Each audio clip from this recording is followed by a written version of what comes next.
Bonjour à tous. Pada kesempatan kali ini, saya akan bercerita tentang karya sastra drama teater klasik yang berjudul Le Malade Imaginaire karya Molière. Sebelumnya, apakah teman-teman sudah pernah dengar kata Molière?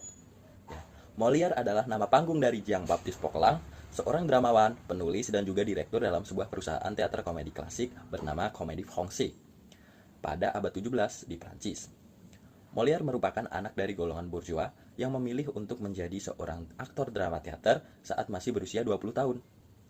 Dengan gaya teater komedi dell'art yang memiliki gaya lebih bebas dan tanpa aturan menginspirasi Molière untuk menampilkan teater komedinya di Prancis.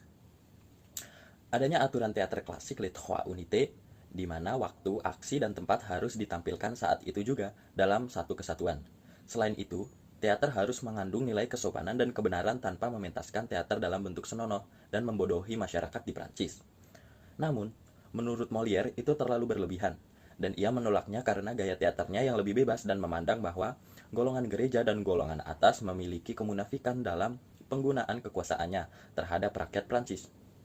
Maka dari itu, Molière mulai membuat penampilan teater komedi yang mengkritik golongan gereja dan golongan atas melalui teaternya. Banyak karya Molière yang membuahkan hasil dan menjadikan Comédie Française dilirik oleh Raja Louis XIV untuk tampil di Istana Versailles.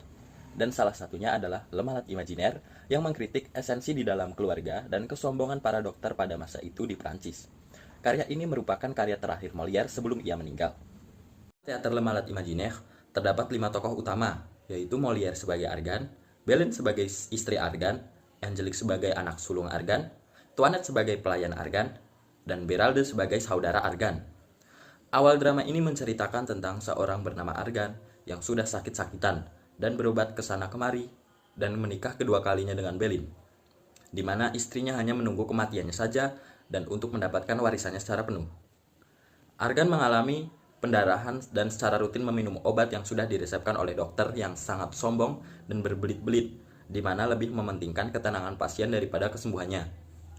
Dalam keluarganya, Argan menginginkan putrinya Angelique menikah dengan Thomas Doivroux, anak seorang dokter. Akan tetapi, Angelique telah jatuh cinta dengan orang lain bernama Cleon.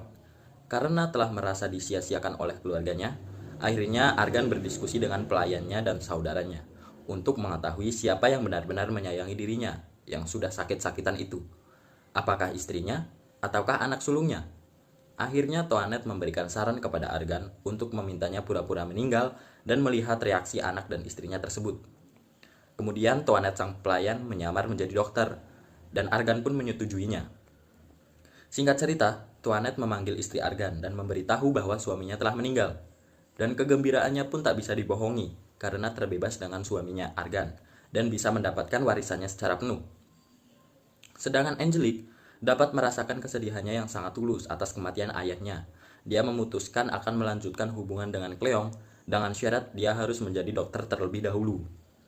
Beralde, saudara Argan, yang sudah tahu rencana sebelumnya, kemudian muncul dan menghujat Belin dan Angelique, yang mana ada maksud lain dalam dirinya.